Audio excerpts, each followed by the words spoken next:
জাহাঙ্গীরনগর বিশ্ববিদ্যালয়ের ছাত্র সংসদ নির্বাচন জাকসু দীর্ঘ ৩৩ বছর পরে অনুষ্ঠিত হয়েছে। বহু প্রতীক্ষার পরে আজকে ফল ঘোষিত হয়েছে। সেই ফলাফলে কেউ জয়ী হয়েছে, কেউ পরাজয় হয়েছে। এই জাকসু নির্বাচন বানচালের জন্য বিভিন্ন মহল থেকে চেষ্টা করা হয়েছে এবং সেখানে বলা হয়েছে যে ছাত্র শিবির প্যানেল থেকে নাকি ভোট চুরি করা হয়েছে, এরকম কিছু অভিযোগ দেওয়া হয়েছে। এবং শুরুতে ছাত্রদল এই নির্বাচন বয়কট করার পরে আরো 4টি প্যানেল যারা এই নির্বাচন বয়কট করে, কিন্তু এই নির্বাচন থামানো যায়নি। তারা বিক্ষোভ করেছে এবং এর মধ্যে একজন শিক্ষিকা যিনি নির্বাচন পরিচালনার দায়িত্বে ছিলেন তিনি মারা গেছেন এবং তার জানাজা হয়েছে দীর্ঘ 2 দিন পরে এসে আজকে ফলাফল অনুষ্ঠিত হয়েছে। এবং সেই ফলাফলে বাংলাদেশ ইসলামী ছাত্র শিবির প্যানেল থেকে 25 জনের মধ্যে 20 জনই বিপুল ভোটে জয়লাভ করেছে। এবং সবচেয়ে গুরুত্বপূর্ণ হলো এই 20টি পদ জিতলেও ছাত্র শিবির ভিপি পদটা জিততে পারেনি, কিন্তু জিএস এজিএস সহ আরো 20টি পদ তারা জিতে নিয়েছে। এই ভিপি পদটা জিতেছে স্বতন্ত্র প্রার্থী, ওনার নাম আব্দুর রশিদ জিতু। এই আব্দুর রশিদ জিতু আন্দোলন সংগ্রামে সম্মুখ সারিতে থেকে তিনি নেতৃত্ব দিয়েছিলেন যখন আরিফ সোহেলকে ধরে নিয়ে যাওয়া হয়। তারপর জাহাঙ্গীরনগর বিশ্ববিদ্যালয়ের শিক্ষার্থীদের মধ্যে এই জিতু জুলাই আন্দোলনের নেতৃত্ব দেন। তিনি জিতে গেছেন এবং ছাত্র শিবিরের প্যানেল থেকে জিএস নির্বাচিত হয়েছে মাজহারুল ইসলাম। এই মাজহারুল ইসলামকে আপনারা সবাই চিনবেন। ছবি যেটা দেখতে পাচ্ছেন সেটা হচ্ছে আমাদের ফায়াজ, 17 বছরের এক তরুণের হাত করা পরানো একটা ছবি সারা বিশ্বে আলোড়ন তুলেছিল। সেই ফায়াজের বড় ভাই এই মাজহার, এই মাজহারুল, উনি জিএস পদে নির্বাচিত হয়েছেন এবং এই জিএস পদেও শিবির থেকে একজন নারী সদস্য জয়ী হয়েছেন। এখন ছাত্রদল একটা পদও জয়লাভ করতে পারেনি। বাকসাস, বাংলাদেশ গণতান্ত্রিক ছাত্র সংসদ বাকসাস থেকে 2টি পদ জিতেছে এবং স্বতন্ত্র থেকে আরো 3টি পদ জিতে নিয়েছে। এর মাধ্যমে ছাত্রদল ঢাকা বিশ্ববিদ্যালয়ের পরে জাহাঙ্গীরনগর বিশ্ববিদ্যালয়েও ধরাশয়ী হয়েছে এবং তাদের ভোটের পরিমাণ অত্যন্ত কম। যদিও তারা বয়কট করেছিল নির্বাচন, তারপরেও তার ভোটের সংখ্যা অত্যন্ত কম। বাংলাদেশের বৃহৎ একটা ছাত্র সংগঠনের অবস্থা এরকম হবে আমরা কখনো কল্পনাও করতে পারিনি। ডাকসু নির্বাচন তাও 2019 সালে অনুষ্ঠিত হয়েছিল, কিন্তু দীর্ঘ 33 বছর পরে জাকসু নির্বাচন অনুষ্ঠিত হলো। এই জাকসু প্রত্যেকটা শিক্ষকের কাছে, প্রত্যেকটা ছাত্রছাত্রীর কাছে আবেগের। এবং এইরকমই একটা আবেগ আমরা দেখতে পেলাম। একজন নির্বাচন কমিশনার তিনি কান্না করছিল, আপনারা দেখতে আপনার পাচ্ছেন। মুখ থেকে দুটো কথা আমরা জানতে চাইব। আহ, আবেগতাড়িত হয়ে পড়েছেন এই নির্বাচন কমিশনের, যিনি শুরু থেকে একেবারে অনেক অপবাদ, সোশ্যাল মিডিয়ায় নানা ধরনের অপপ্রচার উপেক্ষা করে আজকের এই মাহেন্দ্র খন্টির এই যে তার আবেগ, এটা কেন? আসলে এই জাকসু নির্বাচন করতে পারবে এই রকম গ্যারান্টি দেওয়ার মতো লোক খুবই কম ছিল।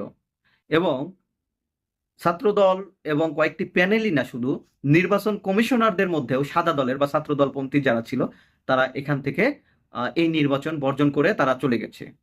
এখন ভোট গণনা নিয়ে যে রকম সমস্যা হচ্ছিল, ভাবা হচ্ছিল এই নির্বাচনের ফলাফল দেওয়া হবে না, কিন্তু বহুল প্রতীক্ষিত সেই ফলাফল দেওয়া হয়েছে। এবং সেই ফলাফলে ছাত্র শিবিরের ভিপি ক্যান্ডিডেট যিনি ছিলেন তিনি অত্যন্ত চমৎকার কিছু কথা বলেছে যে আল্লাহ হয়তো চাইনি, এর চেয়ে বড় কোনো জায়গায় হয়তো আমাকে চেয়েছে, এই জন্য আমি জিতিনি।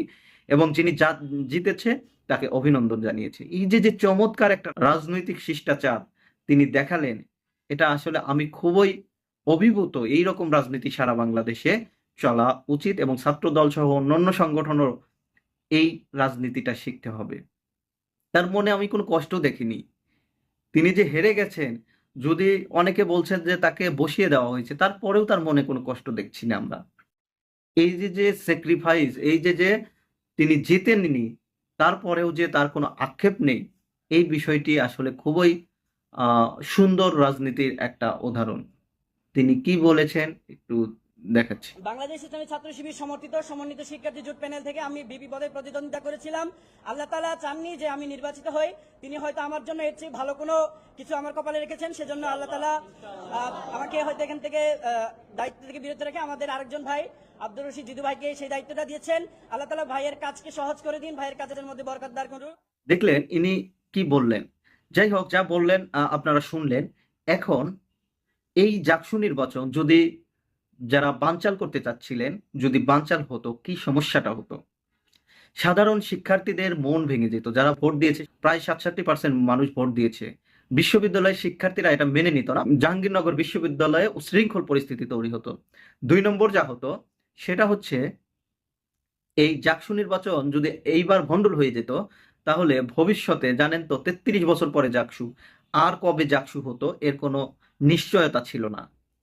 এই জন্য জাকসু নির্বাচন অবশ্যই গুরুত্বপূর্ণ ছিল। এখন যদি শিবির জিতে গেছে, যেহেতু শিবির যদি 1 বছর থাকে, 1 বছর পরে যদি বিএনপি ক্ষমতায় থাকে, তখন তারা চাইবে জাকসু নির্বাচন আবার দিতে। তার মানে জাকসু নির্বাচনের যে ধারাবাহিকতা সেটা বজায় থাকলো। 3 নম্বর যে সমস্যাটা হতো সেটা হচ্ছে, বাংলাদেশের রাজনীতিতে একটা অনিশ্চয়তা তৈরি হতো। আন্দোলন সংগ্রাম, রাস্তাঘাট অবরোধ, এগুলো হতেই থাকতো। এই জন্য এই জাকসু নির্বাচনটা অত্যন্ত গুরুত্বপূর্ণ ছিল এবং হয়েছে, এবং শিবির জিতেছে এবং স্বতন্ত্র জিতেছে, বাকসাস জিতেছে, যারাই জিতেছে তাদের যে কাজ, যেসব প্রতিশ্রুতি তারা দিয়েছে, আশা করি তারা সেইগুলো বাস্তবায়নের জন্য কাজ করবে এবং পরস্পরের সহযোগিতায় তারা কাজ করবে, এই আশাবাদ ব্যক্ত করছি। এছাড়া ডাকসু এবং জাকসু নির্বাচন ভবিষ্যৎ বাংলাদেশের একটা নতুন ডাইমেনশন তৈরি করলো। ভবিষ্যতে রাকসু এবং চাকসুতে কি হবে সেটার ফল অনেকটাই অনুমান করা যাচ্ছে। শিবির যেহেতু এইগুলোতে জিতে গেছে, চাকসু এবং রাকসু, রাজশাহী এবং চট্টগ্রামে শিবিরের আধিপত্য আরো বেশি, এই জন্য শিবির জিতে যাওয়ার সম্ভাবনা আরো বেশি। এই জন্য বাংলাদেশের রাজনীতিতে এক নতুন ডাইমেনশন তৈরি হয়েছে এবং তাদের যে ধরনের ব্লেম দেওয়া হয়েছে এবং নির্বাচন কমিশনারদের যেভাবে ব্লেম দেওয়া হয়েছে, শিক্ষকদের যেভাবে লাঞ্ছিত করা হয়েছে, গালাগালি করা হয়েছে, এটা এই রাজনীতি সাধারণ মানুষ ব্যালটের মাধ্যমে জবাব দিয়েছে। এবং ভবিষ্যৎ বাংলাদেশে জাকসু নির্বাচনের মাধ্যমে, ডাকসু এবং জাকসু নির্বাচনের মাধ্যমে ভবিষ্যৎ বাংলাদেশে যে ট্যাগিং এর রাজনীতি, সেই ট্যাগিং এর রাজনীতি সাধারণ মানুষ গ্রহণ করছে না, এই বিষয়গুলো মানুষের কাছে পরিষ্কার হয়ে গেছে। অপপ্রচার মানুষ আর খাচ্ছে না।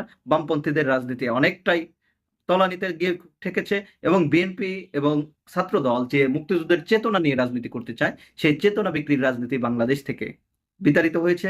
ভবিষ্যৎ বাংলাদেশে এই চেতনার রাজনীতি যদি কেউ করতে চায়, তাহলে তাদের অবস্থা কি হবে, এই ডাকসু এবং জাকসু নির্বাচন অনেকটাই প্রমাণ করে দিয়েছে। এই জন্য ছাত্র জনতা যে ভোট দিয়েছে, তাদের নির্বাচিত প্রতিনিধি বেছে নিয়েছে। এই জন্য এই ছাত্র জনতাকে অভিনন্দন জানাই। সকলেই ভালো থাকবেন। আসসালামু আলাইকুম।